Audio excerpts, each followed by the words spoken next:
4 tiem qabel il-miliet fil-21 ta' Diċembru ħafna lokalitajiet fin-naħa ta' fuq ta' Malta u Għawdex kollu spiċċaw bla dawl. Tuħ li laqat l-eluf ta' residenzi kif ukoll il-komunità kommerċjali fosthom dik ta' Sliema u dan fl-aktar żmien importanti għan-negozju matul is-sena.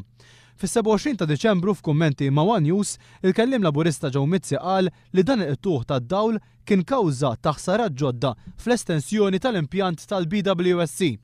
Madankollu l-Ena Malta baqgħet ma kkumentax pubblikament dwar dak li żvela Joe Mizzi. F'risposta għal mistoqsijiet ta' One News iżda fl-aħħar sigħat l-Ena Malta ikkonfermat li huwa minnu li kien hemm problemi ġodda fl-steam turbine tal-impjant il-ġdid tal-BWSC f'Dellimara.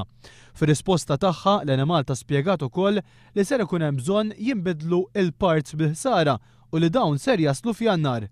Kien ikkonfermat ukoll li hemm blockage f'wieħed mis-silos tal-bicarbonate of soda u li kisser waħda mill-gear wheels tal-actuator. Mir-risposti li ntbagħtu ħareġ ukoll li 10 tiem wara li numru ta' lokalitajiet spiċċaw bla dawl, l-Ena Malta għadha qed tinvestiga x'wassal għal dan il-tuħ. Fid-dikjerazzjonijiet tiegħu il-kelliem laburista Joe Mizzi kien qal li dawn il-problemi indikaw li l-operat tal-impjant tal-BWSC għadu problematiku. Sostna li din hija prova li l-proċess tal-commissioning u r-reliability test kienu vvizzjati.